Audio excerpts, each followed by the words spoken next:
This school has 200 years of history. Many sacrifices have been made to keep our traditions alive. You're all insane. Genderpop's Ho Ho Horror comes to its final bloody conclusion with a 2019 version of Black Christmas. Who could have guessed?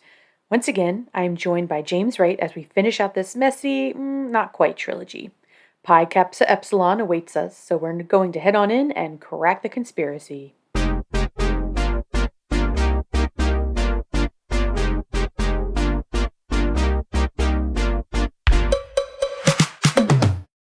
Right, we have reached the third and final Black Christmas movie. Woo! We made it. Woo! We made it through the slog that is the 2006 one. Looks like we made it. So, I'll just read the synopsis because it's quite different from the other one. So, a group of female students is stalked by a stranger during their Christmas break. That is until the young sorority pledges discover that the killer is part of an underground college conspiracy. It is directed by Sophia Takal, and the writers are also Sophia Takal, April Wolf, and Roy Moore. I'm guessing he just got credit since he is the original Black Christmas writer. All right, well, first impressions off the bat. I think we were both probably comparing it to the 2006 one since we just did that one and had such strong feelings about it. So what was coming off of that and then starting this one, how did it go for you? Well, I think definitely in the first few minutes or whatever, I was quite pleasantly surprised because you could see at least that they had some like reference to the original. They had a couple of touches. They were doing a new thing where they're like, okay, instead of phone calls, just gave like obscene text, and that's like, okay, well, that's an update. It makes sense. And then we had like the icicle, which was from the 2006. Like the best bit of the 2006 one was probably that, and we did it in the first 2 minutes. Never touched that movie again. I noticed, which is I agree with, but some people might be annoyed by it. I understand. And then they had a few of like a few nods to original, a few nods to other horror movies as well. There's one bit they did where they literally just stole the kill from The Exorcist 3, like one of the most famous kills in cinema like horror history. They just stole it when the killer comes out of the just from nowhere and grabs the girl from behind. That's from Exorcist 3. Although it's a pair of scissors in Exorcist 3, big pair of scissors cuts a nun's head off. Wow. But like the framing and everything was all the same. So there's an argument of like, is that a horror nod or is it just like completely stealing something? And I think there's a lot of that here where sort of it's an homage and sort of it's taking Black Christmas, stealing everything, and then making it just completely taking it to your own agenda, because a lot of this stuff is not very Black Christmassy, I suppose is what you would say. It's a completely different. There is no Billy apart from anything else. So, whereas the 2006 version was like, we're going to go into the backstory of Billy, we're going to delve into everything. This is like, no, we're doing none of that. One thing I will say that I definitely liked is that, again, they probably took it too far. It's really funny. This is a very Goldilocks situation, but we started off with the Just Right, and then it was like much too torture porn, much too, I don't know what you would call this one, like gender wars, social commentary, but not really a horror film, sort of. But yeah, sorry. So while the 2006 version was just like always in that one location, we saw nothing, and I was really annoyed about that because Black Christmas, it's like the original had like a whole town. This one, too much in the place, too much going different places. Didn't have any like claustrophobic atmosphere that you want from the horror that the first one had. The first one was just such a great mix of like when you're in the house, it's scary, it's claustrophobic. When you're out, okay, here's the town, here's the people, we're like kind of doing something. And this one just didn't have that at all. So I don't know. Sorry. Yeah, that's well. I'm pretty much in agreement. Like the first note that I made when I was watching it was like, well, this is already more visually appealing than the 2006 one. I was like, this already is more interesting and intriguing to me. But I agree with like all your points. I do think it's a more successful film than the 2006 one. I don't know. Yeah. I mean, it's almost weird to even compare them because it's like this movie. I mean, again, you make good points because it's weird that it has this weird mixture of being the most un-Black Christmas movie in the sense that it takes its, inserts its own plot line that's like completely separate from the original or the 2006 one and all that stuff. But at the same time, does have more homages and feels more, I mean, more of a spiritual successor to the OG one than the '06 one in a weird way. Yeah, Because like you make all those points and like, yeah, I was like this, it has it has better building up of the female characters. It shows more restraint with the gore. It has the kind of looming corpses as a form of, injecting tension and horror into it.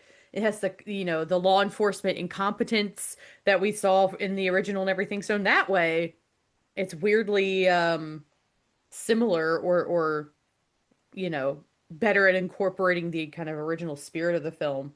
And yet, yeah, there's no Billy, there's no like you Agnes. said, kind of, yeah, there's no, well, nah. But They do say, yeah. I think they do say Agnes. Like when the phone goes a bit staticky, I think you hear the word Agnes, but it's like completely pointless and doesn't mean anything. So whatever. Oh. I might have heard that Um, myself, but I feel like I heard Agnes when it went. Yeah. Anyway, whatever. Sorry. but it really does just do its own thing. It really has its own feminist agenda going on in a much bigger way and pronounced way than any of the other. I mean, like I don't think the '06 one really cared about that. And as we've discussed with the original, they kind of said that they weren't trying to do that. So, um, Low key feminism was that one. The it's original was like low key feminism. it's like this one really just swung completely the other way and was like, we're gonna have Hmm. a message and we're gonna smack you in the face with it. So, yeah, that was kind of my first impression. Um, It's like if people don't like this podcast because of the fact that this one's all about gender, they're gonna hate this movie because it does it so much more than we do. It's kind of crazy. The just yeah. the sheer repetition of saying the word girls and then being women, and we do it like 8 times in the movie. And it's like, okay, guys, yeah, I know, I do get it. Okay, do what? Um, Yeah, I have a weird relationship with that because, like, when it first happened, I was like, well, yeah, because that's something that I've Yeah, sure. tried to be better about myself, where I found it's so ingrained in our kind of just like vernacular and societal vocabulary to just call all female presenting people girls, no matter their age. Like, I've heard like Hmm. 80-year-old women be called girl before. It's, like, and I do it too. Um, and I'm like, no, they're a woman. Like it is there's this weird infantilization that can come along with that, or it is a kind of a weird patriarchal thing. And I've certainly been like in my own the way I speak, I certainly try to say women more than girls if it actually is pertaining to adult women, but I don't police myself around it or do that to other people like this film does. I mean, the one of the biggest criticisms this film got was precisely that it was way too heavy-handed in its kind of feminist message, but I don't know. I talked about this in the Legally Blonde episode where, because like we were talking about how Legally Blonde's not very subtle with their feminist message either. And like either is Barbie when you think about it, which is like a much more recent example than either of these two. And it's like, well, if society's still not getting it, we do need to be very blunt about it sometimes. Like it's not necessarily a bad thing to be very on the nose and to have like whole monologues about inequality and all this stuff if people are still going to not lock in and not understand. But you can do that with varying degrees of success.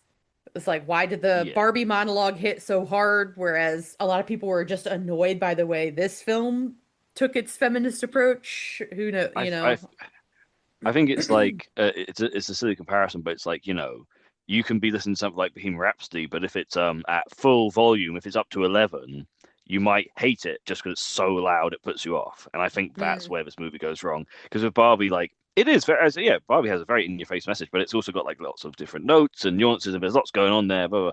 Whereas like this is just like, no, this is we're doing this one thing.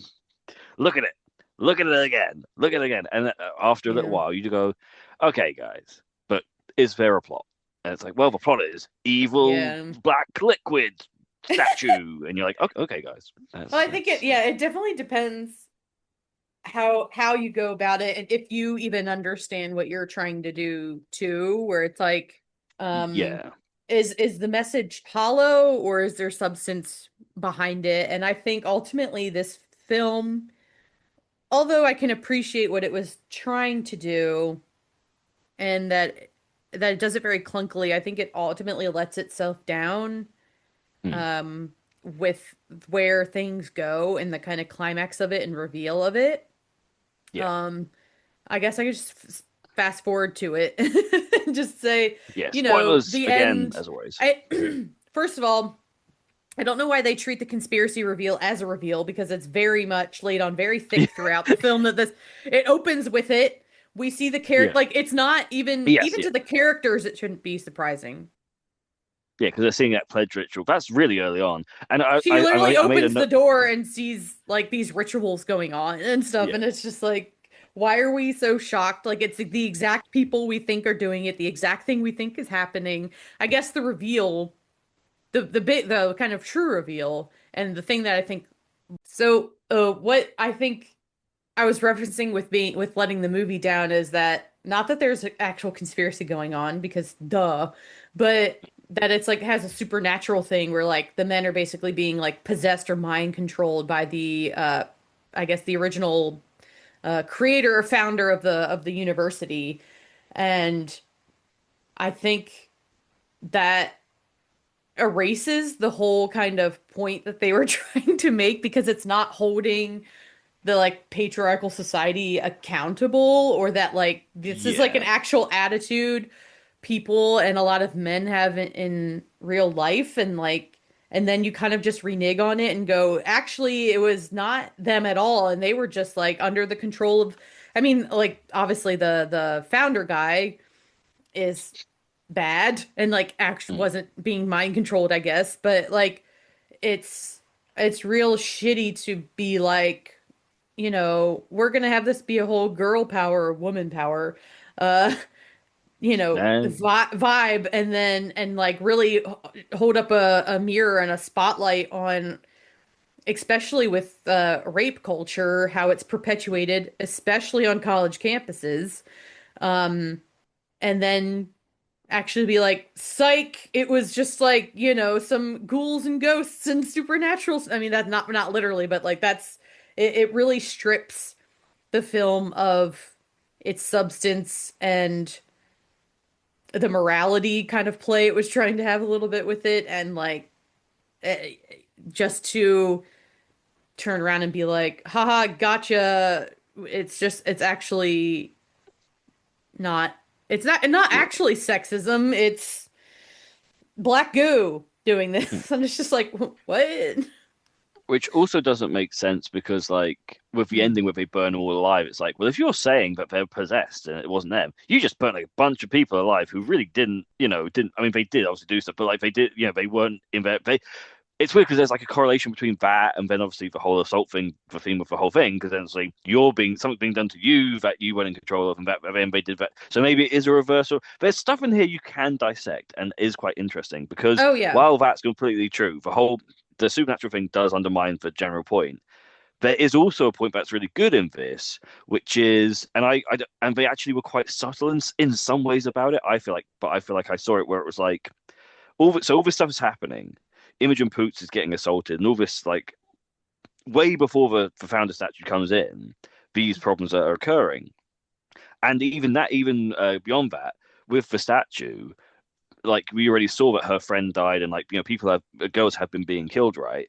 But they do the performance where they do the whole like Mean Girls riff, and throughout the movie, Imogen Poots, Riley is her name. It's so hard to keep track of these characters, Yep. but Riley's blaming herself. She keeps saying like, "Oh, if we didn't do that performance, this wouldn't be happening. Like we started this," and it's like a real like self-blame instead of seeing that like it was already happening. And obviously, by the end, she is fighting back and stuff. But it's kind of like a commentary on like how people blame the victim because it's like, well, actually, this was happening already. Whether or not you had done that performance, you didn't like it. It's positioned as if she thinks that she kicked a beehive and this is what they get for it. But what actually happened, because we saw it for the audience, that it was already happening. It's like, well, no, the beehive they were already attacking you. They would have attacked you whether you did the performance or not, whether you stuck for yourself or not. They were gonna kill you. So you didn't do anything wrong by doing the performance because you were already in that danger. You were already in that danger, and you didn't. And I think the film was purposely saying that because it seems like it did have that stuff in it. Like other stuff, like a black goo thing seems like a cop out. It seems like that was almost so they could have the love interest be okay at the end. Like, oh no, oh no, twist, Mm. he's actually part of, oh no, but he's actually fine now. Do do do do do. Which is also weird because it's like saying like men can fight it if they want to, which maybe that is what they're trying to say. It's but one thing I will say about the movie compared to the 2006 one is at least you can bloody talk about stuff in it. It isn't as much as it is like very blatant and very hit you over the head. There is some in like I was surprised because everything I've heard about this movie is utterly negative. I've only heard bad takes, and I was going in thinking I'd hate it more than the 2006 version. I thought 2006 version gonna be like kind of bland and banal, but it'll be inoffensive. This version I already hate. Other way around, that 2006 version really pissed me off. Like it really annoyed me because it had just nothing. And it's like, what are you doing? You've taken this really great original and you've just given it nothing. Really annoying. Whereas this, I mean, in a lot of ways, it's not. It's you had.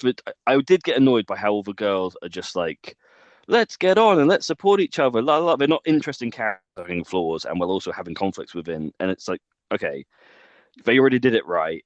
Why can't we in 2019 when it was do what they did in 74? And it keeps on going back. Same with Stepford Wives. All these 2010 remakes are so annoying because they try and make, I don't know, I suppose you should try and make things your own, but they do it in a kind of like really haphazard, like ham-fisted way that doesn't make any sense. And it always makes it worse. And it's like if you compare all the 2000s remakes, they're all very hollow and very like let's just star a bunch of like hot people in it and like let's try and make a bit of money off this IP. Then the 2010 remakes are all like, no, let's do a really hot, new, fresh take on it, like how Nightmare on Elm Street was also the same thing, where it's like, let's make it more serious now and let's not have fun. It's like, well, these were fun anyway, whatever. They all have the same kind of marker of like the thinking of the time, or the studio's thinking of the time seems to very much reflect Yep. the time Yep. period it's made in. So when we see these three films, it does seem like it's like a very statement on industry, or at least the horror and what they were doing. So yeah, I don't know. It's all right. Well, your take on it is more generous than a lot of other people were. And it's interesting that you brought up the kind of victim blame aspect of it because that was one of the biggest criticisms. And I can see it in my own notes that I kind of picked up on that.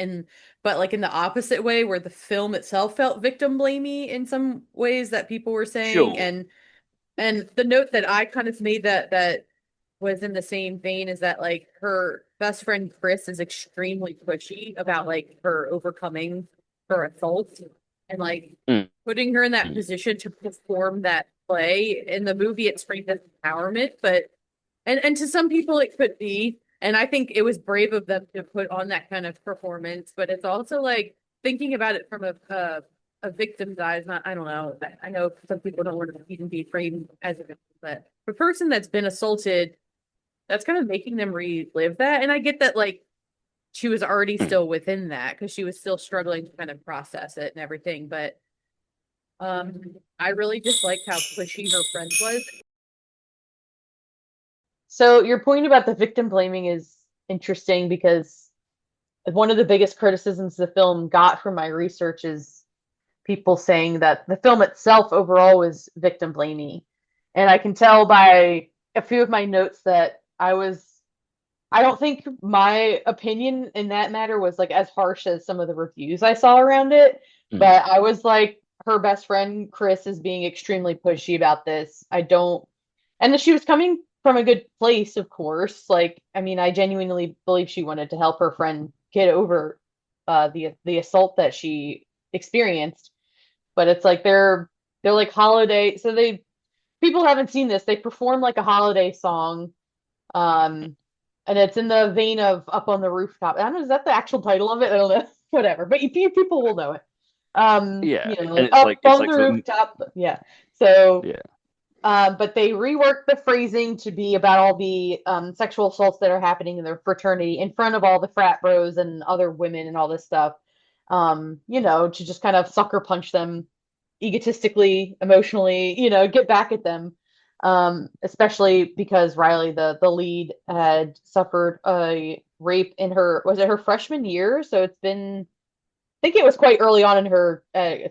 college experience, anyways. But and they have Riley end up performing in it at kind of the last second. She'd kind of been backing off because I mean it makes sense. It's a really intense thing to be doing, even if you Mm. haven't experienced assault. to be courting that kind of confrontation and backlash that they must have known would come from that. Um, but I think I just kind of think what I would do in that situation if Riley were my friend, and I'm curious if they had any conversations before that. I mean, obviously they had to have if she had declined doing it.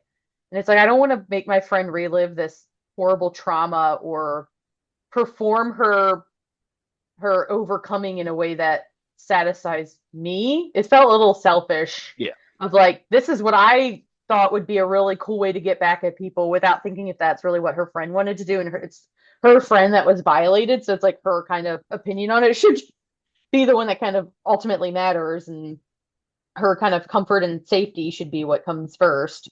So I can see, and like at the end, if I'm remembering correctly, it's Riley that apologizes to Chris for not like fighting harder or trying harder and all this stuff. And I'm like, what the fuck? Like, I don't think she should have had to apologize for processing what happened to her in the way that she was. It felt It's weird.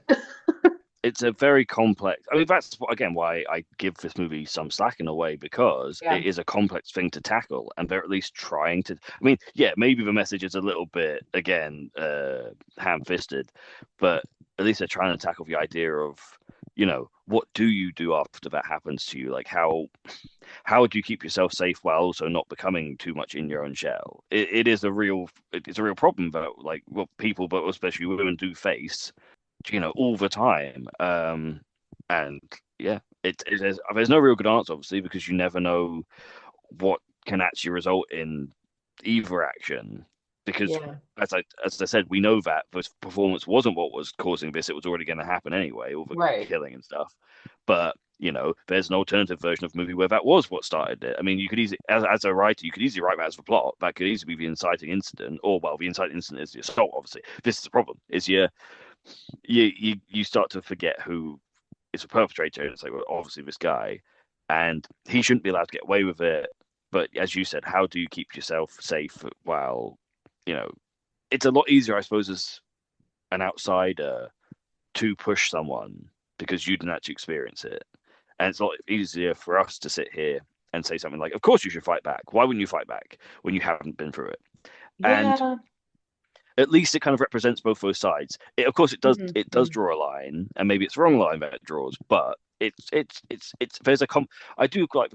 I was surprised to say that there is an actual conversation here between these things, because Mhm. that bit in the police station, um, that's I mean, as much as I liked the general police stuff in the original more, that one bit is probably done better in terms of highlighting how much this guy doesn't care, and how much it's that one bit where she kind of is saying to almost herself that like, maybe I started this, and she didn't, and we know she didn't. We know it wasn't her fault, and she's blaming herself. And it's like that kind of like that inner judgment that you experience as someone who's been through something like that, and it's false. And we know as the audience, we can see it's false, and she shouldn't be blaming herself, but she can't know that yet. So when she does the apology at the end, that's where I took it from. I took it from like it's her apologizing to herself as much as she was. I know, like I can see you reading it that when that's yeah, but for me that was like her apologizing to herself. Like I shouldn't have blamed myself. I should have done something sooner, and that's fair enough to me. But that's me and my reading of it. It could easily not be that. I mean, I But love that's how that reading of it, and it just story wise, it obviously gives her a better arc. It kind yeah. of allows her to have growth and, hopefully find some more inner peace about everything that happened. And like you say, absolve herself of this false guilt that she's built up Yeah, around yeah. it towards herself. Um, and I think it's a perfectly valid way to see it. And maybe that's more what the filmmakers intended. But they could have handled it. Maybe they could have done it better if it's room Yeah. to be interpreted differently.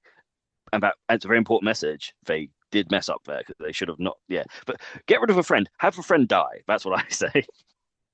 Because this was something that I Yeah. did have a complaint about. They killed all the interesting characters. Mm. As I said to you when we were discussing it, Moon Cup Girl. Where was the adventures of Moon Cup Girl? God damn it, she just died, and I was like, why did you bring the? That was exact. That was I it. That hated was that when scene. I turned on the movie a bit in that, because it was like the 2006 version where it's like you've got this character. I mean, in the 2006 version, but even less. It was a girl who saw of a guy cheat, whatever it was, and she died straight away, so there's no arc. Same thing where you got this character and she's like really rambunctious and like there, like, oh, look at me, wow. And you think, okay, she's probably the new like Margot Kidder, right? That's gonna be, and then oh no, she's dead. And it doesn't appear again, and then she's dead. And it's like, why did you what was that about, guys? Why can't They we make killed our lead characters like colorful people? Like, which yeah, like they got rid of all the ones that were quite because I quite liked the girl who got like strangled in the attic just before she died. She was like, "Oh, Christmas stuff," and I was like, "Ha, that's funny." And when she died, and I was like, "God damn it! Stop killing the people who I'm actually enjoying in this movie, please. Can you stop? Can you leave some of them alive?" Because the really pushy friend could have died at some point, and it could have been more impactful because of how it happened, because it set up where we were. And instead, she's fine. And it's like you probably should have killed her. I think when you have a character like that, you make more of a statement by having them die in some way than by having them like just be like, "See, I was right all along," boo boo boo boo boo, and that's the end. Like, okay, guys, the end was bad. I will say that, even if the message was, if it was what I think it is, and that's kind of a message you can, as long as it's all self and not, yeah. The end was still like that bit where they all come through. I wrote in my notes, it's like a shit Birds of Prey. I like Birds of Prey, but like that was already quite on the nose, and this is just ridiculous with the like busting in and the whatever. I feel like again the kind of put on my nerd hat here is like bringing the historical context of it, and I just like especially so like a few things that were happening around this time, like there was a documentary that came out in the 2010s. I don't remember exactly what year. It was called The Hunting Ground. And it was a documentary expressly about rape culture that happens on campuses and how, because like at the time or maybe a little before it, there was this fight over, I believe it's a policy or a law or something called like Title IX, or I could be, I mean, I'm sorry, Yeah. like look this up more, but it was about the way college campuses are supposed to go, like the protocols are supposed to take when like a sexual assault is reported. And the government, I believe, was like stripping that from the requirements for college campuses or certain college campuses and stuff, and people were trying to rally against it. And so there's a lot of like protests and like stories coming out around that. And then like this big documentary got made again called The Hunting Ground. That's exactly about the fears and very real occurrences of like how prevalent it is on college campuses to be sexually assaulted and or raped. And like that caused a bunch of fervor over it and brought it very much more to kind of cultural attention or whatever. And then of course the Me Too movement really broke out only like I think 2 years before this film came out, probably a year before it was in production. I believe that kind of really came onto the scene in 2017 when we started hearing about it a lot more, and it became like this whole kind of go-to signaling around this kind of thing that unfortunately a lot of women can bond over and all have stories about this stuff. And so like I think a lot of the reason, maybe not a lot of the reason, but I think the reason this movie's not super subtle is because it's kind of in conversation with that kind of moment that was going on, or they're kind of just coming out of that moment. It's kind of like this weird transitional stage where we're going from this is being talked about at least on like a much larger scale, at least for the first time in maybe a while. So we're gonna have to be really loud and in your face about it. And you flash forward to now where it's like it's been a part of the conversation for a little bit longer. We're a little more kind of aware and informed on it. So we don't maybe need to keep making like the same unsubtle points over and over. Like I wonder if this was made now, if it would be as blunt and like knocking you on the head with it. But I don't know, that's just the stuff that I kind of thought of while I was watching it, and maybe why it took the approach that it did.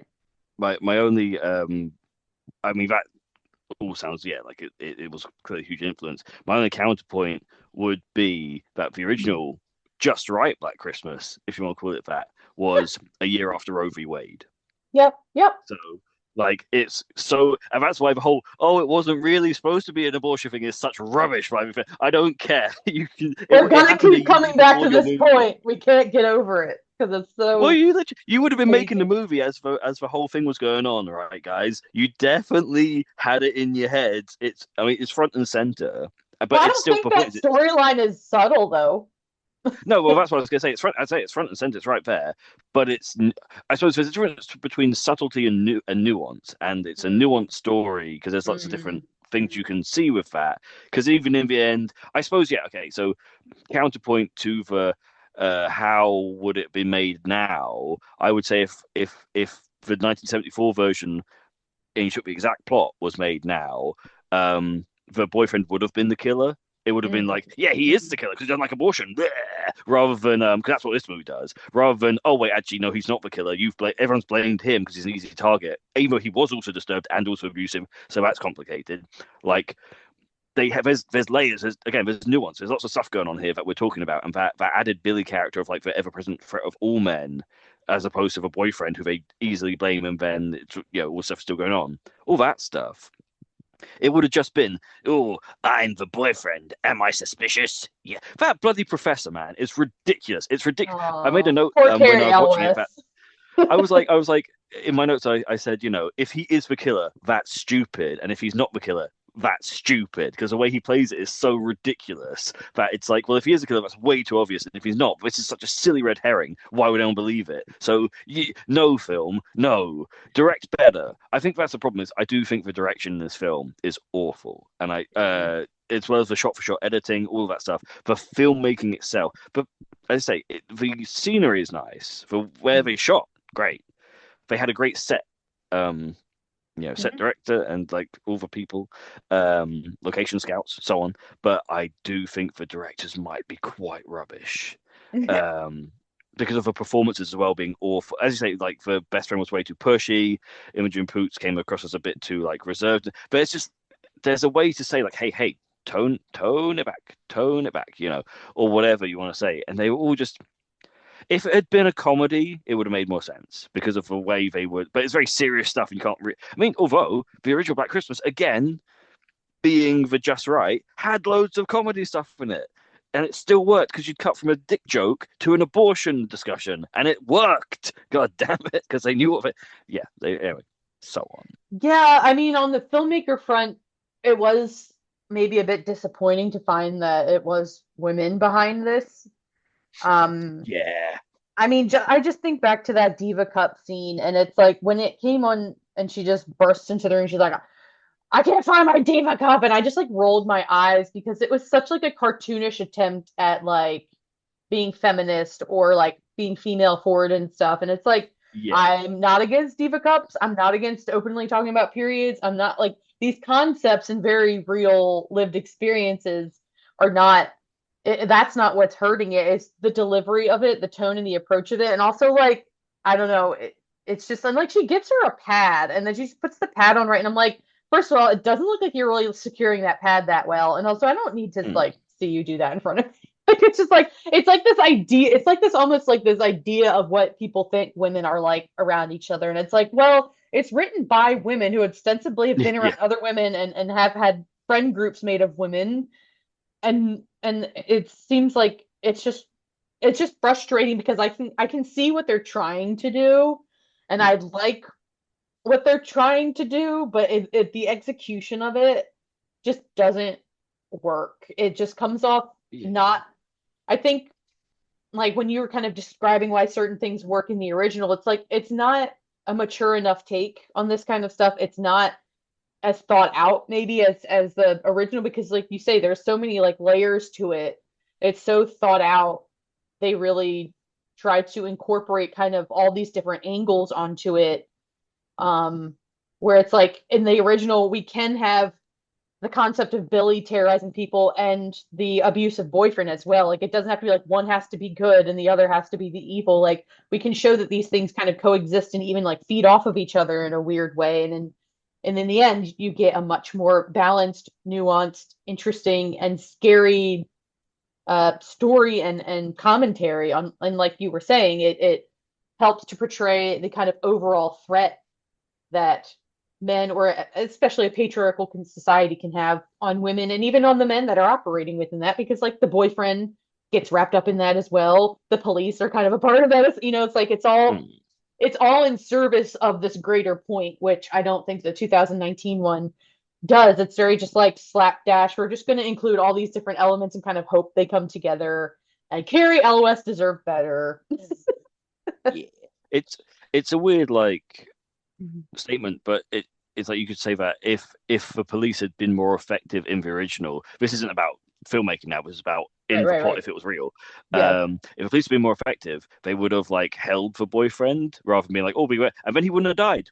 He wouldn't have been killed. He would have been Yep. safe because you would have proven, oh, it wasn't him though, and he sure you had to be arrested for it, but at least you would have been proven innocent in the end because you were innocent, mate. And like, so it was actually a statement of like, if they were just more hard on you, it would actually be better for you because you hadn't actually done anything. So Well, I it's don't like again, know. it's a nuanced thing where it's like he is an asshole, he's an abuser, but within this story, Mm, he also becomes a victim of it. mm. So it's like he can. It's kind of showing that people can be both, even at the same time. Like we're all struggling within this system. It's the same system, but we're struggling kind of like in different ways. And like in that way, him dying is tragic, even though he wasn't a good guy. He was not a good partner. He might have turned violent and aggressive himself. I mean, he was aggressive, but and like violent, Well, even how if do it we, wasn't. But like Carly? How do we know though that he wasn't affected by a magical statue? that's right. He How might do have we? had some. How do we know? He might have been lovely before. If you remember our other podcast, I was saying that he might have been nice before. And I It was was the like, magical statue no. all along. And see, this is why it sucks because then all men. So now men are going to be like, I'm actually in under the influence of some black goo. So maybe check Exactly. yourself. Yeah. Um. Okay. Oh God, you've triggered an idea in my head now. Okay. What if the black goo is a metaphor for alcohol? Because a lot of guys do claim like, oh, I was drunk though, and like, I I mean, don't. I'm not I saying think that's a smarter uh, take from the movie. ah, I don't know, but like, 'cause I wasn't myself, there's a lot of that going on, and I do wonder Yeah. if, but then the movie's kind of saying that it's okay if you weren't, because they forgive the nerdy guy. Oh my God, he's such a cliche as well. Ah, whatever, it's fine. But like nerdy sound tech guy with his Yeah. glasses, Well, he's the male version of like the glass and the pigtails. You know what I mean? Oh, you took off my glasses. Oh no, I'm so well, sexy. like again, this is an example of like why patriarchy hurts us all, including men, because like the men are so one dimensional in this film. Mm. They're not given much to do outside of being stereotypes. And like I guess in a way you could say that's like a gender swap in itself, and that a lot of female characters end up that way. But it's like when you don't like invest in your characterization of the people in your film, it hurts the film overall, no matter what you're doing, unless the point is to make them one dimensional, which I don't think. I just think this movie was trying to expedite its point and its kind of climax and the fighting and the gore of all of it, but it didn't care Yeah, about its male characters either. you know? yeah. It's a really weird thing where it's like the two people who wrote and directed it, like they wanted to make a film about gender, but we seem to have no idea about gender because, like as you said, the picture of women was a bit weirdly stereotypical with the moon cup and so on, and then the picture of men was like, if they're not really effeminate and like nerdy and non-threatening, then they're like a frat boy douchebag who's gonna kill you. It's like there is only two ways you can be as a man. You can either be like completely non, because as you said, when I was watching the thing, I thought the boyfriend was their gay best friend at first because of how they Yeah. played him, and it's clearly a purposeful choice because I mean it's to contrast for when he is taken over, where he is more like traditionally masculine or whatever. But Mm-hmm. it's again, it's such a ham-fisted, blunt take on what the difference between the genders are. Because all the female uh, sorority girls, which they would be, are they're all really supportive. I'm not that's a bad thing, but they're all very like that opening scene, which I really liked in terms of giving characters. See, yeah, this film tricked me because that first opening scene, well, not the opening. Well, the opening death is quite good, and then that thing with Imogen Poots where I did say in my notes it was quite a cliche. Like you do the opening kill and then you do the introduction of the main character. Whereas in the original, they're like, let's just do everything. There's all the people here, and it's like gives you well. Anyway, I did like that they had all the characters kind of come up to her and talk to her and give them, and you kind of got to know who they were very quickly. It's like, well, that's great. Mm-hmm. That's like the seeing aliens where you instantly know these people. So I liked that. But the problem I have with that in hindsight is that most of those characters died without anything else ever happening. They haven't had any other scenes. So what's the point? That's not a real thing. And also, yeah, it's a bit of a stereotype because they were so supportive, all so supportive of each other. It's like, okay, I get it. These guys, I mean, yeah, it's just a really hard line of um if you compare the sorority to the fraternity, female supporting each other is great and lovely. Male supporting each other leads to death and murder, and it's like, uh, it's in some you can kind of see that in some places. And I'm not saying it's not a point we could discuss, but this isn't a debate in this movie. It's a very much a yes, this is how it is. It's a one-dimensional. This is what everything is like, and yeah, so that's why. While I can see like all these interesting ideas that are sprinkled throughout it, I get why it gets so much hate because there is it's so one-sided. It's just give it a little bit more, It's like again, it's like the inverse of the Black Christmas 2006, which was so one-sided. Look at these women who are objects and like torture porn, which that's rubbish. But this is on a par nearly because of like the lack of nuance. I would like more nuance in horror. God damn it. I mean, to be fair, we're in a great period for that, so I shouldn't complain. Yeah. But like in this, but just in this period for pre-pandemic, bad. After pandemic, yeah, we got better. We got better. We had a lot of stuff to process after that. So, but I did pull a quote from April Wolf, who was one of the screenwriters, about the kind of unsubtlety and the criticisms the movie got for being that. So this is what she said. For centuries, both men and women have been couching feminist ideas in horror literature and film, attempting to make the narrative palatable for those who may disagree that women deserve equality. And for all that time, it has allowed people to ignore that subtext. Well, fuck it, it's 2019, and I've been saying subtext is dead for the past 3 years. So that was her take and attitude. And but maybe that informs why this film is the way it is. It's like the female Garth Marenghi. I know people who use subtext and they're all cowards. That's almost exactly that quote. That's great. We need an eyeball, baby. That's what would have made this film. Blood, and bits of sick. Just have a go. For Moon Cup Girl should have said that. She should have come in and go, blood. As she died, you could have had her coming out. She should have come out like bleeding everywhere and just be like, blood, my Moon Cup. That would have been. Can you tell I'm on my period? You could have done so much with this. That was like crazy. Like, because through this whole thing, I'm thinking of like Coralie Fajot, and The Substance, and like how you can compare that movie to this because obviously there's a lot of like I know a lot of people who criticized it for being like real male gazy and like how is this feminism and blah blah blah. Personally, I love The Substance. You did a podcast on Substance. I think we like it here at Drundapop, whatever. Yes. But certain people have the same criticism of that movie that we do of this one. But at least that one was having some bloody fun with it. That's the point. Like, true. Because for acting so bad in this, you might as well just go nuts. Go nuts. If it had gone nuts, I think I would have been fine. If it had been like a black statue, everyone leaking ooze out of their eyes, and the women are leaking blood out of everywhere, and it's just blood versus ooze. There's something there, man. Come on. Like, I don't know. Blood versus ooze definitely has to be the title of something. Yeah. I did at one point say like, is this a Venom remake? Because it just one. They should have had the founder guy get wrapped up in black ooze and become like a Venom thing. Go, I am patriarchy. / Even that is very, very like on the nose in that like his name's Calvin. Is it Calvin Hawthorne? And the university. Is he actually Calvin Hawthorne? Did I miss that? Is that a real person? Oh my god. No, I mean, that's the founder of the university, but I didn't realize he was actually supposed to be him. I thought the statue. Yeah, that had like his. No. My point. It's not about that. Sorry. The point is like, so the founder's name Calvin Hawthorne, and so the university is called Hawthorne University, and like a Hawthorne has a direct connection to Salem witch trials. Okay. That is the real Salem witch trials, not like the Crucible interpretation. John Hawthorne was like one of the main like leaders and accusers of the Salem witch trials and helped it kind of like turn into the hysteria that it turned into.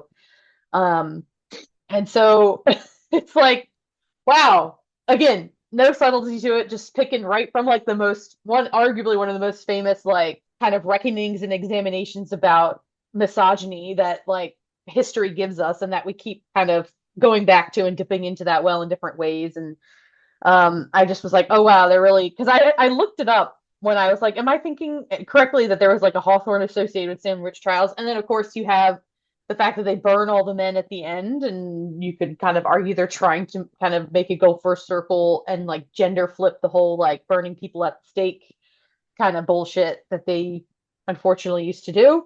So it's like, I don't know. Again, it's Mm. like it's it's people who have maybe like a middle school to like early high school understanding of English literacy making this stuff. Because I had to read The Crucible in high school. I forget what grade I was in. But anyways, I think that's maybe So did I, yeah. the the best way that I can convey the kind of tone or why it's like frustrating because like the things they're pulling from, the things they're trying for are not like wrong necessarily or off or they're just kind of misguided and clunky. Yeah, so I don't know. I mean, I don't think I have much more of a point to say on the kind of unnuanced take of this other than this is why media literacy is important and also I don't know, engage with it beyond like a ninth grader's level understanding or I- again, I don't know. I don't want to be too like shitty about it and stuff. And it's like I'd rather people try for these kind of stories than not. But Mm. um, I think I think the kind of annoyance and frustration people had with it is understandable. And Well, I it, think, yeah, yeah, especially since it's hard because when you tackle real world issues with such a broad strokes, it just turns people against you because it's like I was thinking about this when linking it to the Calvin Hawthorne thing. The very start of the movie is a quote by him, which is, "Man possesses powers so formidable they can only be considered supernatural. With proper education, men can wield these powers and go forth into the world." And you're like, that's a really arrogant, dicky quote, right? But the thing is, not a real person. They made this up. So, you know, if it gets you mad, it's like, yeah, but it's not that. If it was a real quote, we could talk about it, but it's not. So to do that is kind of almost irresponsible because you are kind of like that is actually a straw man at that point. When even if it is really happening, even if you can, there probably is a real quote like that. I'm sure there are loads of them, but maybe use one of them. Maybe use a real quote that's actually that sexist and weird and creepy because I'm sure there are loads of. But like rather than just make up your own and go, oh, this is definitely a character. Yeah, boo. well, we can talk about the fact that there was a real quote um, used in it from Camille Paglia that's used in the Uh, professor's lesson. hmm. Um, so yeah, so the professor quotes Camille Paglia in the lesson, and it's a decidedly kind of anti-feminist text or quote that he happened to choose for it. I will say I'm not overly familiar with her work. I get the sense that like a lot of her work comes off that way, but you know, I'm not going to speak on someone that's not an expert on it. Yeah, But if you haven't heard it, it's basically like the James Brown "This is a Man's World" lyrics, but without the bit where it goes like "would mean nothing without a woman to go." Take that part out.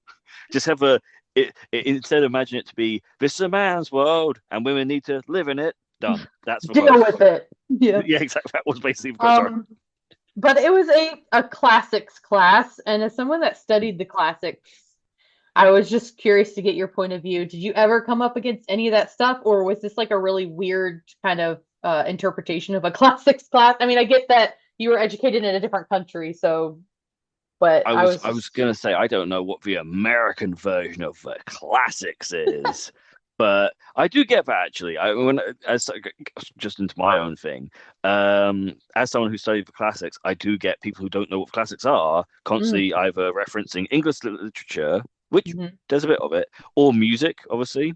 But the classics is supposed to be Greek and Roman history and politics and society and all that type of stuff, and then how it got received by us. So you could do a class on like the American Constitution and how that was like influenced by Roman politics. That's classic. Well, that's reception studies, which is something I'm an expert in.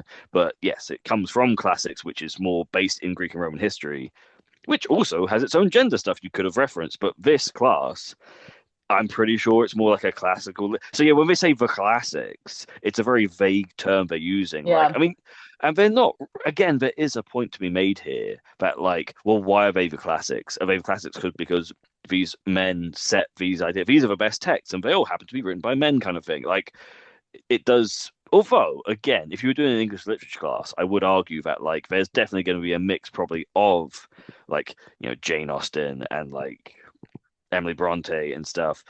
Well, it depends. It depends, but like it's possible. Certainly, if you're going to look at the oeuvre of classical English literature, class is a much more, you know, rife topic.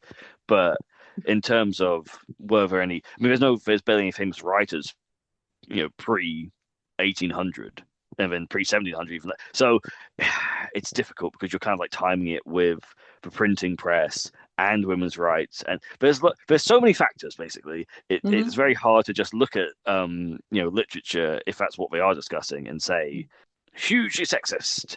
Although, you know, obviously there are definite sexist things with import of literature. So it's not completely, but again, I would always definitely point to class more than that because you know, if you were not of a certain like whatever, like born a certain class, or you know, you probably couldn't have been a writer or someone who wrote books anyway. So I don't know. Yeah, it's difficult. There's a discussion to have, but maybe they shouldn't have started it because even for this podcast, it's quite a nuanced Yeah, thing to yeah, discuss, let alone for this goddamn movie. So, Well, I also so use it as just like a gotcha moment, right? Like the only reason that's really like shoved in there is because he's like he frames it like you think it'd be written by a man, right? And he's like, "Ah, it was written by a woman. Check yourself in your one own." woman's quote, yeah. Yeah, right. And it's just like, well, it's very cherry picked and it's like and it's probably been like the sole female quote among a sea that you've done because it's just like you're thinking about like you mean you were talking about kind of like books and how you would hope there would be a mix and everything. And like, I know it wasn't like a college level course, but I don't know that I was ever assigned a book by a female writer like in high school or anything like that. All the ones I think of or have all been male. It's probably changed by now, but we never did like even any of like Austen or Bronte sisters or anything like that. Hmm. We didn't do Frankenstein or, like some of the more, obviously ones that would lend itself to classic literature at this point. Um, so it's like it's still a very kind of real thing, but I think like it is just another example of this film pulling from things that it doesn't necessarily even understand just to kind of make like a shock and awe point or whatever.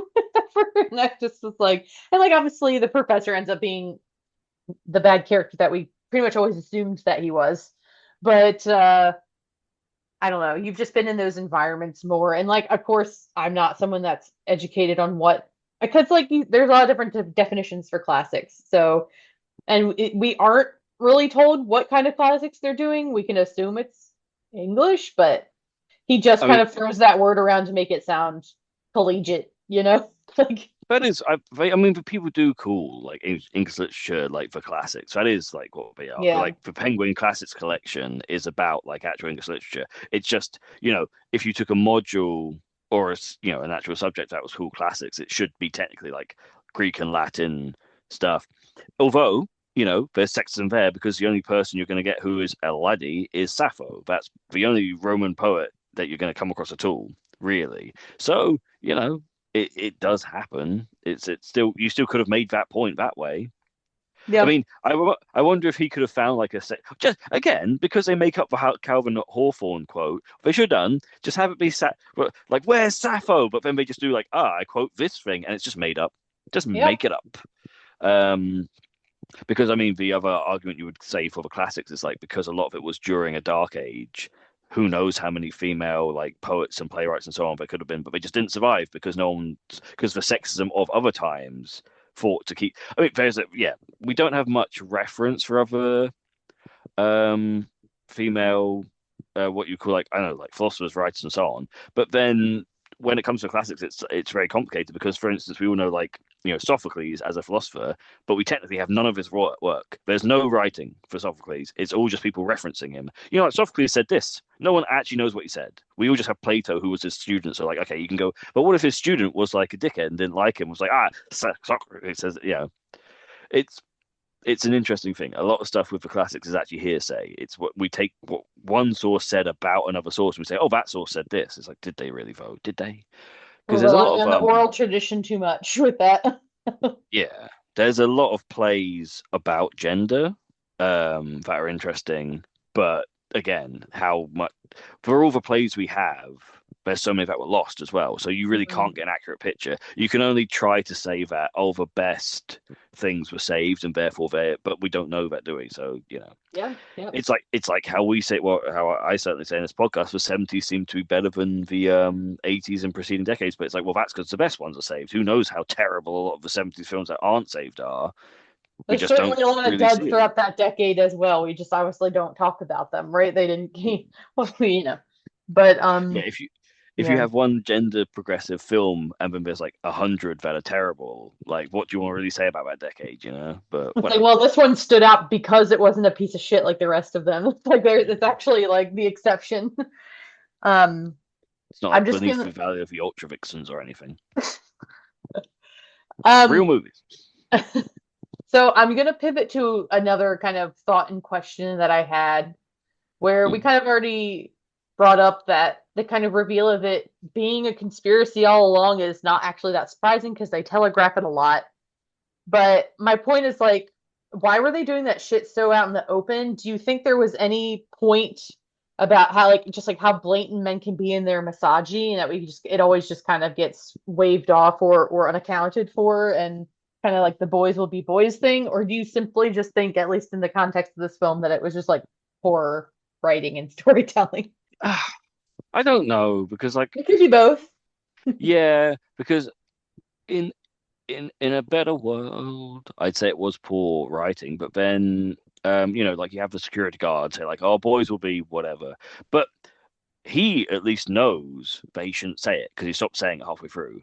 Whereas I know there's a case recently, well, maybe a few years around that time certainly, of like a judge being like, "Oh, boys will be boys," and just saying it in like a ruling of something and just meaning it. And it's like, well, if that's happening in real life in for real courtrooms, can you really blame a film for doing that as well when it's actually a real thing?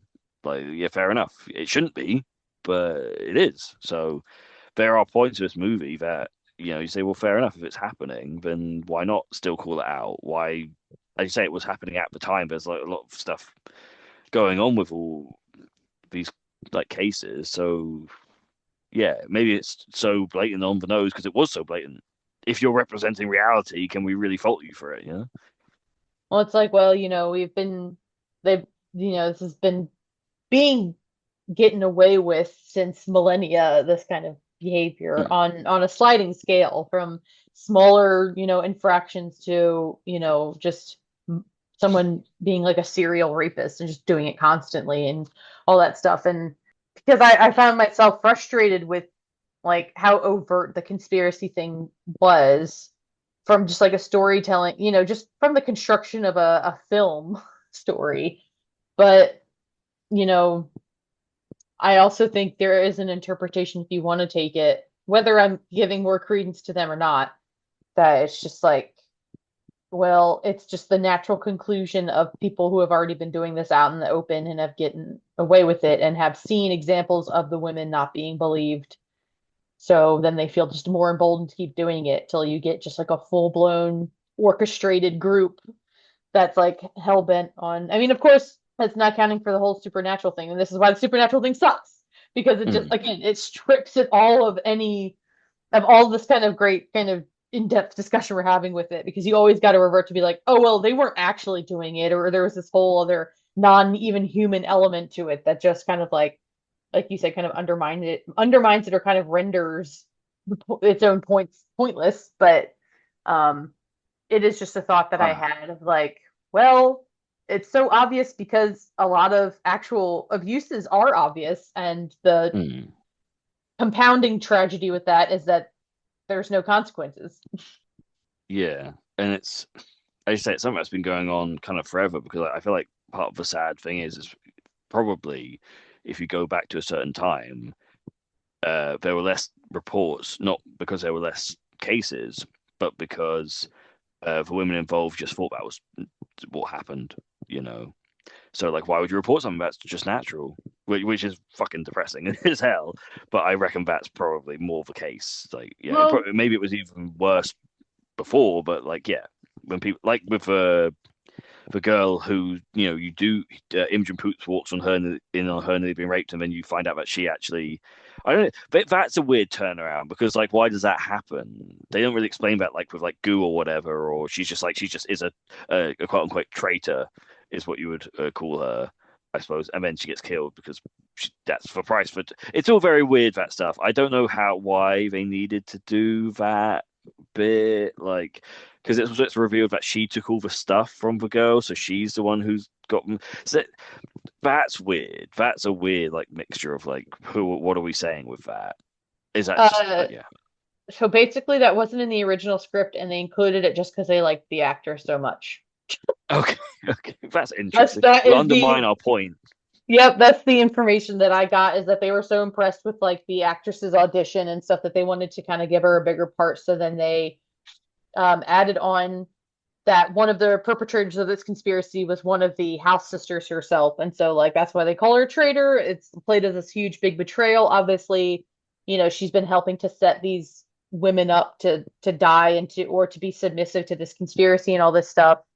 And I mean, I think it's interesting watching it from the perspective of now because it's very trad wifey, right? Like their whole message is like women need to be put back into their place and need to serve men and like, put on your dress and get into the kitchen and make me a sandwich or whatever. And so it's like it's interesting that even from the time that it was made, how much it's still kind of swung in the opposite direction and how we're kind of having conversations around that and the proliferation of this kind of trad wife lifestyle and aesthetic and all that stuff. And so that's how it kind of reads now, even though that wasn't as much in the conversation when the movie came out. Mm. And of course, including one of the sisters in the betrayal is, I assumed, was their attempt at personifying like internalized misogyny, which is still very much an issue, very proliferated. I think a lot of women have to reckon with that within themselves. I know that I have, even though I like to think I'm like this super, progressive and like, you know, down for women's lib no matter what kind of thing. It's so you have so much ingrained in you from birth, essentially, that there's a lot of unlearning and unconditioning you have to do about things and stuff that you didn't even realize was tied to like internal misogyny and all this stuff. Like again, it's something that I've brought up on a few other episodes, like the Little Giants episode, the Legally Blonde episode, where I was so against anything kind of girly growing up. And Mm. I kind of looked down on girly girls and all this stuff. And I kind of really pushed back against that being shoved down my throat. And like that's a form of internalized misogyny of just automatically judging someone like that or deeming them like inferior or just like thinking that that's like a lesser way to be or whatever. And it's like, of course it's not. It's just a choice. And again, it's a kind of aesthetic choice or people are just naturally like that or inclined towards and Yeah. that doesn't mean someone's dumber or less worthy or has, it's just one way to be and that's fine. And it's like I had to work on just like realizing that and realizing that it came from the ugly place of like some internalized misogyny and everything. So it's a shame that there is a conversation there to be had with that house sister betraying the rest of the house. But again, the movie just She just like dies again. it just doesn't respect itself. It like again, it has to do with like it not even realizing that the points it could be making or that they're missing the mark on the points that they're trying to make and stuff. And it's just it's frustrating to it's like, okay, you took a step towards it, but you didn't really go all the way, or you didn't really understand what you were even trying to say yourself. Like, you should have spent a little more time thinking it through before kind of committing it to film, maybe. But as you can tell by that whole spiel, like there is a big discussion to have there. I just Mm. don't think this film was having it in the way that it could have. Yeah, I don't know why they didn't have that character be one of the girls who was with them most of the time if they were going to Yep. have her have such a pivotal role, like rather than her disappear, like being there for 2 seconds, disappearing for most of the movie, popping up again for 2 seconds before dying, but also like, oh, but she was like a big part of this whole time. It's like, why wasn't she just with the main girls then the whole time? Because then you could have done a whole thing where she's undermining them and you're seeing it subtly in the background, and when you look back, you're like, oh no, there was all this stuff, and yeah, there's so many, and you could have explained why she had that turn, and just there's so much you could have done with that character that you just weren't doing because you were focusing on that like weird sub romance plot that goes nowhere. That's a weird thing. Why they even have that in the movie? Is that a studio note or something? Because it seems so tacked on, and you're taking away time from your actual discussion by having this nerdy guy. Oh, like I'm a nerdy guy. Like, why is that there? It doesn't need to be there. It would be a much more successful movie probably if you just didn't have that guy in it. He plays no role, basically, apart from to be kind of, I don't know, a semi love interest, and it's just very weird. Yeah, I don't. Going through the whole movie, I don't know why he's there by the end of it.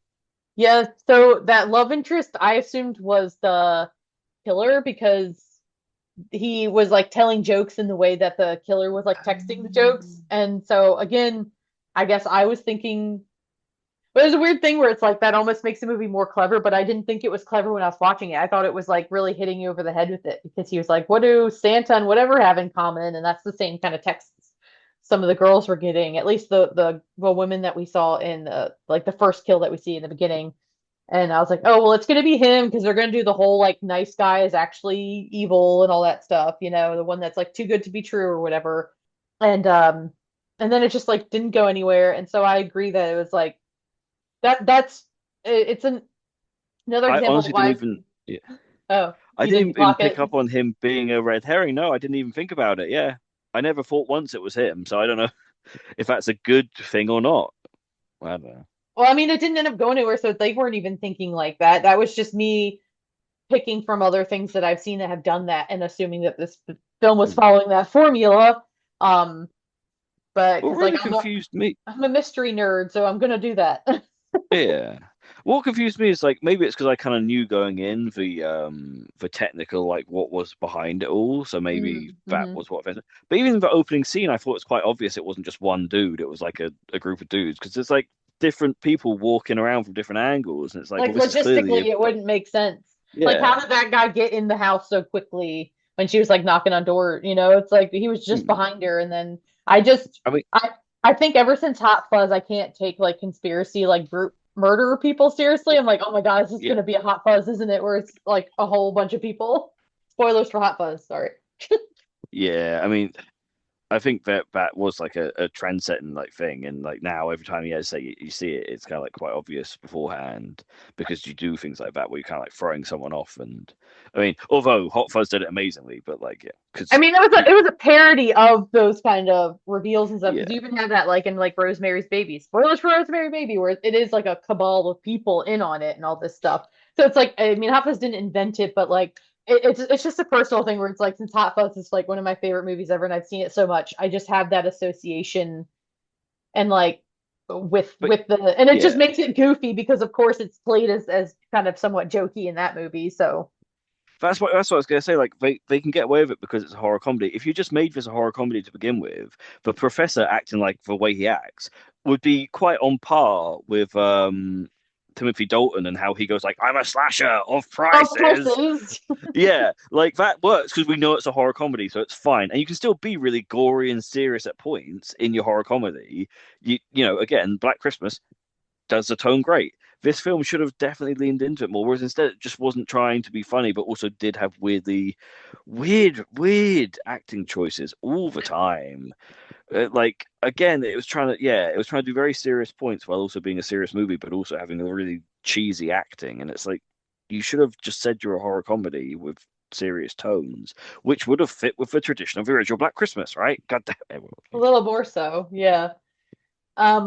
So there's another scene that I wanted to talk about because it's just like rife with gender ooey gooiness, for better or for worse.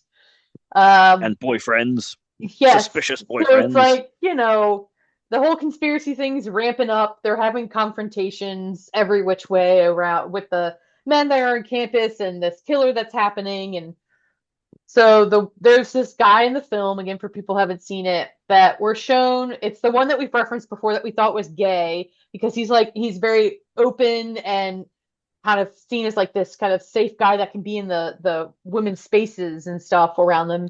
And he's dating one of the house sisters. And so he's shown to be this really like kind of your ideal version maybe of what a boyfriend should be. He's loving, he doesn't seem too bogged down by posturing his masculinity around. He's supportive, blah blah blah. He's really nice to all her friends and stuff. He's a handbag with legs. Yeah, and then when stuff's ramping up, like I said, he has a fight with his girlfriend, and he a point that he makes is he's basically saying that she's being quite misandrous with her kind of blanket statements about like all men being violent and being scary, and like that they're her talking openly about there being this whole conspiracy of all these men around their campus coming for them and all this stuff. And he finally just like has enough of it and just like starts going laying in on her about like it's not he does kind of the hashtag not all men kind of thing, and he's like, I hate being lumped in with these terrible men. It's not, I'm not a part of that.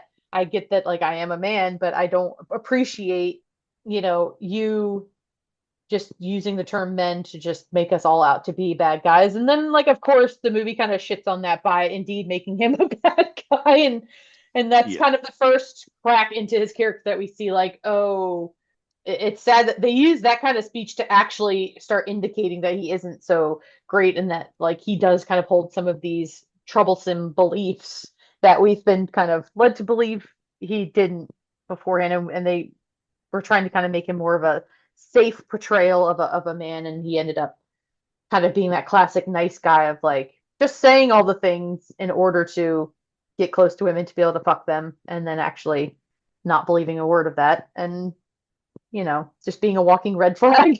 But I know in the past you may have been able to relate to some of those sentiments. So I just wanted to get your take on that, because I think it's important to have the male perspective on this too, and obviously have it come from a lived experience that I don't have myself. So you have the floor, sir. Yeah, there's some stuff like story wise I want to talk about, but I'll put that to the side because that's like a different thing between the two boyfriendy characters in this where you could um yeah, I think like especially as a guy who grew up with like most women around him not really in male spaces. I think when you're that age of like 18 you do get that kind of like anger of like feeling like you're being painted with a brush that's not yours. um and I think a lot of young men go through that, like angry phase. Unfortunately, if you don't come out of it, that's quite sad because, you know, all the while he was doing that whole speech, I was thinking, well, no, guy, like, whether you feel like that or not, there's like serious things happening. But your girlfriend's going through a thing. Maybe don't bring this up right now. Like, why? And I will say the movie is it a cop out or whatever? Because I firmly believe the reason he starts talking about that is because he's being controlled by Black Ooze. That was like because he's like rubbing his head and he's got a headache and blah. I don't think he's being himself. I think that's him controlled. And then later on he's like, "Oh no, I'm sorry, I didn't mean any of those things." And then he goes like, "Oh, where is she?" And I just think that was like I don't know if they're trying to do a metaphor there because the idea would be that he was bad because he let the use for toxic masculinity. I'm just going to call it toxic masculinity because that's clearly for metaphor. He let the toxic masculinity take him over, whereas the other guy, while is sort of taken over by it, does actually break that code, like for thing in his head, and goes back to himself and helps him at the right time. It's like this is a positive guy and this is a negative guy, and I can kind of see that to a point because.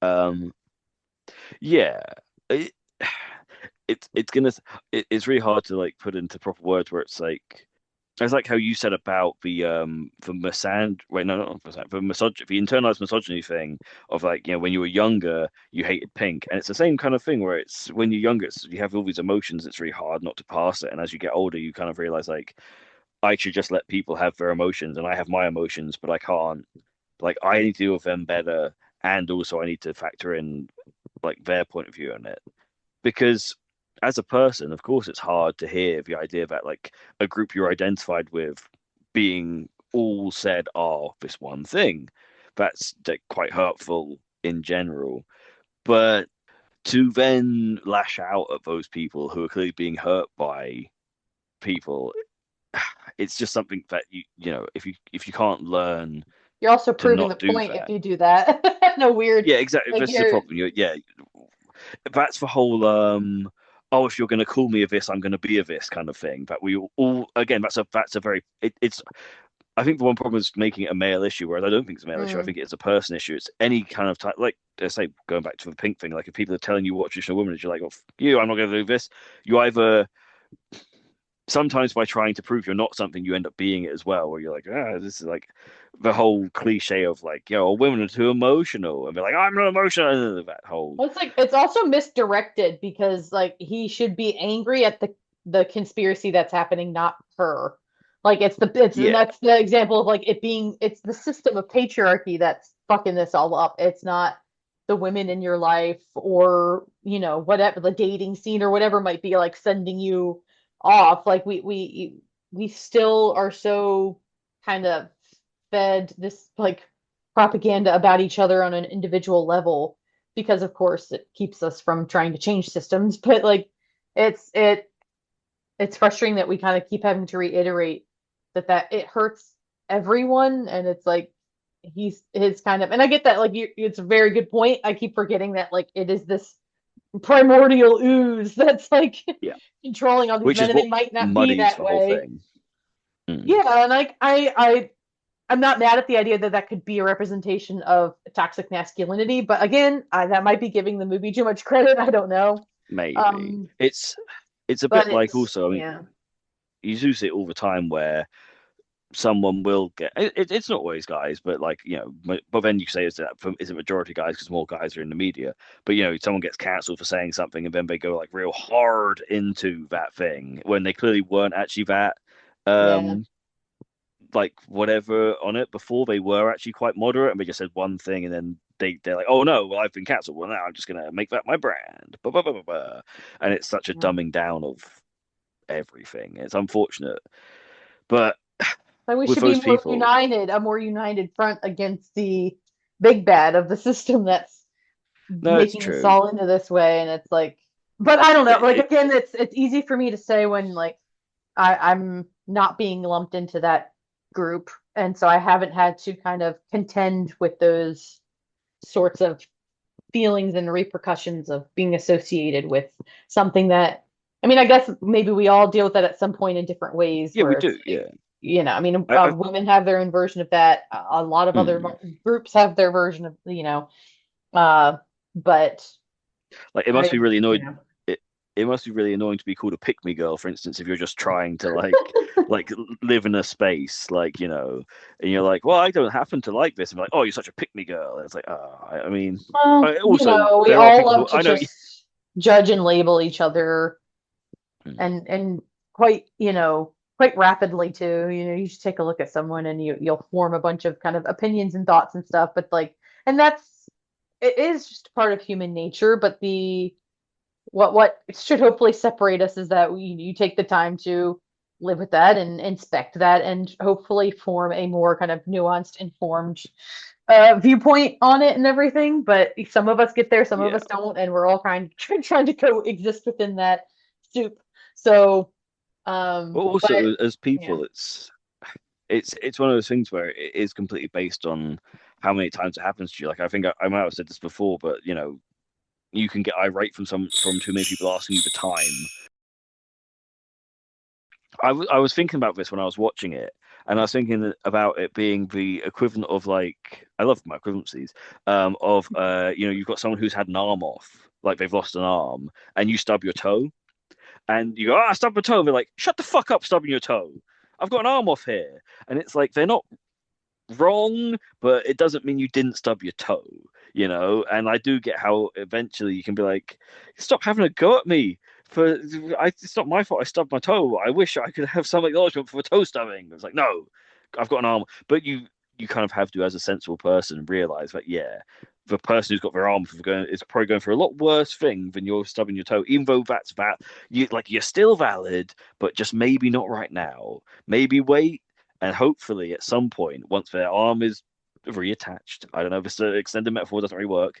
They turn to you and say, when you stubbed your toe, I felt bad for you, but my arm was off. All right. So I was having a bit of a time. And then you go, oh, no, I get it. Don't worry about it. Rather than choosing to, at the time it happens, go like, but I've stubbed my toe and that's a point and you've got to acknowledge my toe. Like, you will be the bad guy in that situation. So maybe just leave it. Hope that your toe gets acknowledged at some point after the arm is fixed, and then When we'll my all be arm's not happy. spurting blood everywhere, maybe we can Yeah, have the toe maybe we can talk about your conversation. toe. Exactly, yeah. And Well, it's that's just just like, like it's all validation. We're all just seeking validation, and it's like, I mean, I that's a big kind of takeaway that I've had from knowing you is getting that. I feel like I've had a much more inside perspective on how, again, that angle of patriarchy of how it hurts men too and stuff, and just hearing your experiences with that has made oh, me it's have annoying, yeah. it's made me have more sympathy about it because it's just given me um a much kind of deeper perspective on what living with that is really like, and like I feel like I understand the frustration around that better and how it can really affect someone and how they kind of move through the world. And it sounds like something I would fucking hate too. And it's like at the end of the day, whether you're a man or woman or identify as something else or nothing else, uh, we're all like having to live a certain kind of calculated existence. Whether it's the Yeah, woman having to have the keys between her freaking fingers because men just yeah, be stalking you everywhere, or it's a man trying to make sure he's not coming across like a creep like that and like goes across the street maybe to avoid coming across that way when they really mean no harm, or anybody that's just trying to avoid any sort of like pain or altercation or misrepresentation of who they are or what they were doing. And I think there's the takeaway from it is just like we're all having to do these mental gymnastics and it's all really exhausting.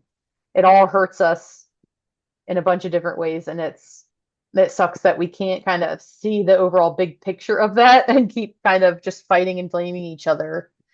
And yeah. if nothing else, at least this movie brought us to that kind of really important conversation, I think. It is insulting. It is hard, and if you go through that enough, you do kind of go like, man, when do I get to say this thing that like this is something I deal with on a daily basis? Because, but the reason I don't go on about it like some weird, I don't know what you call it, like pundit, is because while that's like not nice, the terrible thing the most terrible thing that can happen to me is a social faux pas for the most part.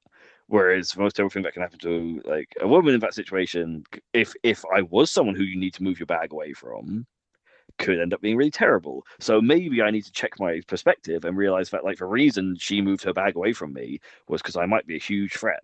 Do you know what I mean? So you just it doesn't stop you from being a person who is sort of hurt by that, especially because I really try not to be a threat to people. But there's literally no way to avoid it because people just see you as a guy and be like, well, you're a threat.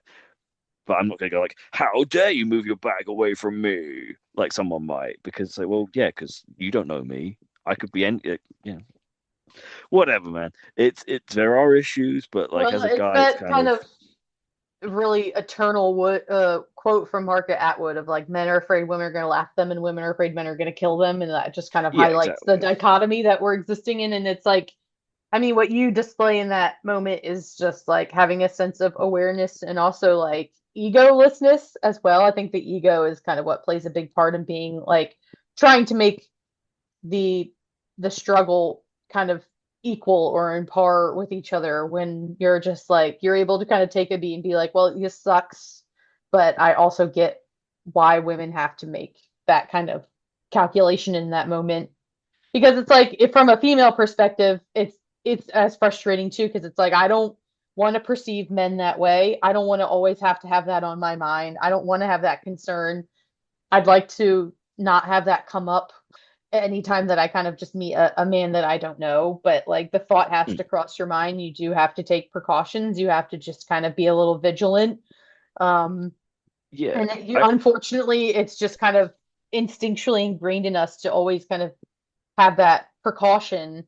Um, and yeah, but I think a lot of women also are able to have that awareness around it, being like, well, this sucks. I don't want to have to see them that way. It's not like we just look at a man and just see like a growling like wolf that's salivating. It's like at least I hope people, at least for me, it's like I do see them as a person, and I think I just feel like the whole thing's unfortunate that I have to be mindful of where my pepper spray is, or be careful of the information that I'm giving them, or be aware of like where an exit might be if I need to run or something, like it's just like it's exhausting to live in both realities of like Hmm. in your situation having to always be judged as a threat like that, and then equally always having to judge people as threats when Yeah. that's not something people want to have to do. And it's just like it sucks for both of Hmm. us, and I think it's each of those frustrations are valid, but like you say, there's a time and a place, or circumstantial, or it's nice to know like that it can exist on a spectrum. Like it means like they both exist, but at any given time there's one that might be a little more severe or urgent than the other, and it's not, hopefully it doesn't invalidate like your frustration, but again, it's just the world that we live in, where we kind of have to like not necessarily prioritize, but just like recognize, I guess, where the greater threat is overall. But I don't know. I feel bad for all of us, man. That's the world we've created for each other. If you codify yourself to a certain level, there's not that scrutiny, and I think Mhm. that's where, although I'm not going to have a go at someone, I still think that's a bit of a false equivalency, because like I could easily codify myself in that way. If I was a threat, if I was actually a calculated person, I could present myself in that way as the Mhm. boyfriend does. And from your point of view, you said he was like purposely doing that. Well, yeah, and then he comes out with all these diatribes. Maybe I'm wrong with the black goo thing. Maybe he did always believe that stuff. And in which case, he's like a kind of like a, I don't want to call it like a sleeper agent misogynist or whatever. Well, it's But like a like, nice guy kind of trope that we have. yeah, but it's judged on like a presenting femininity, because he's certainly like, there's a bit where he's like, let's go ladies and stuff. He's like saying things that are very, it's Yeah. coded a certain way. There's a reason that people talk like that. It's because they want to be, I involved in that feminine world. Yeah. Like it's a choice. Like I've seen friends who have had, once they come out, they were always holding that back, that kind of like femininity they didn't want to show. It's a code switching thing. I definitely like the like this 2019 one better than that, because like again, at least they're trying for something. At least there's like a more genuine intention behind it than what that movie became and everything. Like it doesn't, I think this movie is like its parts are better than the sum, is what I would say. It's like it has interesting moments, it has interesting points to make. Like there is a lot of stuff, especially gendery stuff, to talk about from it and take from it, as hopefully Hmm. people have heard in this episode. Yeah. Um, Whereas, I'd rather be something have soul and mess it up than not have like any soul at all put into it. So it's like it gets points just for having a beating heart underneath its story. Hmm. Although if you phrase it as points for trying, it doesn't sound very good. I mean, it's probably on the lower end of the bar there. Like I say, like there are things that I didn't mind about it, and again, I did enjoy it better than the 2006 one. I don't think, like in the grand scheme of things, I don't think it's a super successful film, but again, it's trying, and like that's half the battle sometimes with like storytelling. It's not the full battle. It's not going as kind of far as they could have, but again, they at least made an attempt, which is like way more than what the 2006 was trying for. So Yeah, it so doesn't take much to be better than that film, to be honest. But for all the kind of naysaying I might have done for the 2019 one, like it was a better viewing experience overall. hmm. Oh, yeah. I think in terms of the discussions today, the gender stuff, I think I definitely was more interested and engaged in the 2019 version. I will say, as a movie, the 2006 one had, yeah, there was actual scenes of, as a horror, as a slasher. Right. The kills in this were awful. I have to say, they cut away from stuff so often. It was really annoying. So if we talk about just a movie, I'm not sure I can give this one that Mhm. much praise, but yes, in terms of like starting the conversation, I wanted to go by the run by the IMDb ratings with you and see if you Oh, if you agreed with them.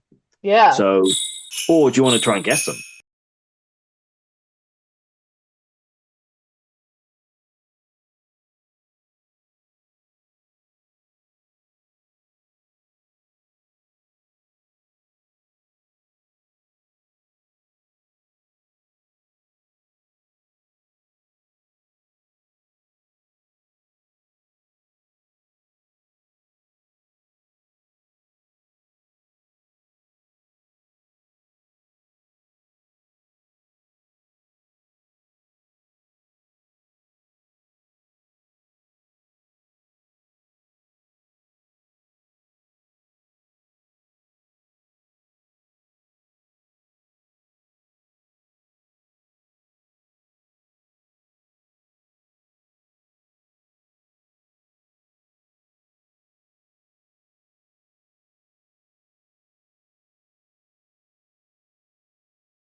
Okay, So so for the original 1974 version, I'll do the rating for it. I'll say I'm feeling like a 7.6. that's what you think it is, or that's what you is that what you think it is, or is that Uh, what you? no, that's what I think it is. I don't know Yeah, any of these. it's 7.1. Oh, I was close. You're close. You're close. Yeah. I think What it's about skewed 2006? very favorably. Okay, so Yeah. 2006, 2. Or you think it's a 2? It's a 4.7.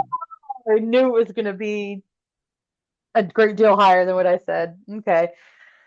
I was being harsh. That's still pretty low, They were though. kind of doing your rating system of being a little nicer about it on the whole, it seems. Um, okay, so for this one, okay, so that what did you say that was 6 was 4 point what? 2? 7. 7. 4.7 or Nearly a 7.2? 5. Okay, so 2019 one, I'm gonna say just like 6, like a kind of in between. Oh no. Oh no. 3.5. 3 point. Whoa, it's rated Yeah. under the. Over I a would whole star. Yeah. I would, knowing that horror fans are quite passionate, I would bet that like that gets rated higher because of the whole kind of horror and gore aspect of it. Because I can see that that would be a selling point for more people who are going into that kind of movie wanting that. Yeah, I mean, I'm happy the original one is still above the other ones. Yeah, by a good way. Yeah, which I mean makes sense because it also has the benefit of time, and I think over time it's become much more respected and revered. But yeah, that's for me. That's a bit of a mix up there on the other two. Yeah, no, I agree. I like this one because it took such a big swing. I think there's positives and negatives, whereas that 2006 one was so I don't know. Yeah, apart from a couple of standout moments that you can say like, oh, that was a good shot or whatever. It really was really. This was not Sophia Takal's original movie. She actually wanted to do a remake of I Spit on Your Grave, Oh, and which then did get remade. She was offered to do this Black Christmas instead and said, okay. So I don't know if like she just took things that she had written for the I Spit on Your Grave, her spec script for that, and just inserted it into this. I will be upfront and say I've never seen I Spit on Your Grave yet. I've heard a lot of things No, about I'd it. be fair. But so it's kind of like one of those things where the vision got transferred, and in that, maybe some of it got lost in translation as well. So I don't know. I just wanted to just not completely crap on the filmmakers here because it's a tough getting any sort of movie done is tough. Let alone having it be like your complete vision for it. So I kind of wanted to end it more maybe on a positive note in that a lot of people were upset that this film was not rated R. But they purposely took out some things that would have given it an R rating because they wanted the two female filmmakers that were involved wanted it to appeal to as many young women and girls as it could because they really wanted to put something out there that women who are interested in horror could see and could maybe relate to and maybe kind of take away from being like, oh, they're making stuff for me, or maybe I could do that kind of stuff, which I think is nice, a nice intention, even though it's unfortunately not like a great movie. But for better or for worse of how the film came out, I did like that they had that in mind when they were making this because maybe they were making it kind of for their younger selves too because I don't know, they seem to have a preoccupation, which makes sense, women voices being represented in horror.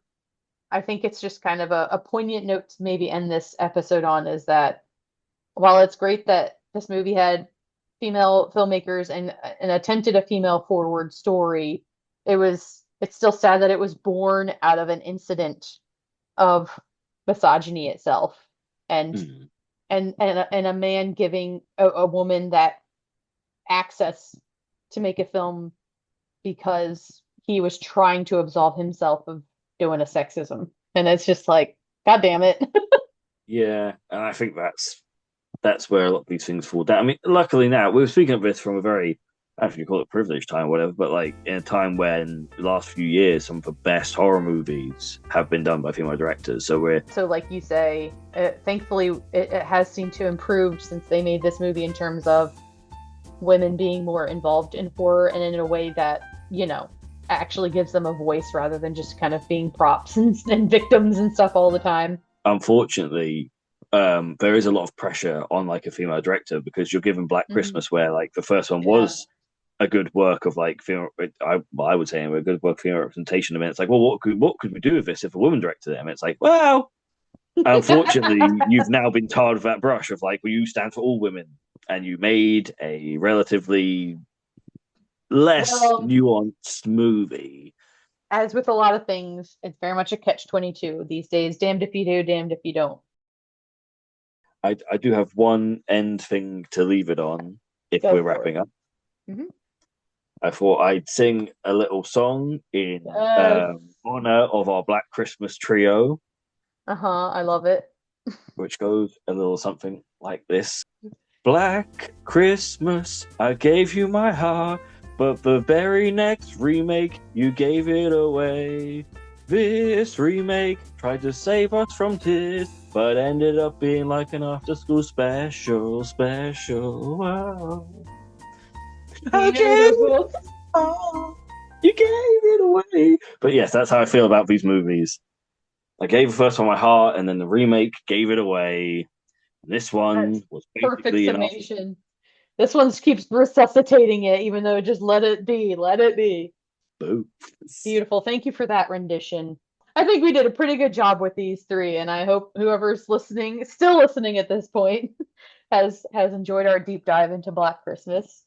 And if you And just watched this one, go and please go listen to see the the other one. original. Please go see the original if you have not yet.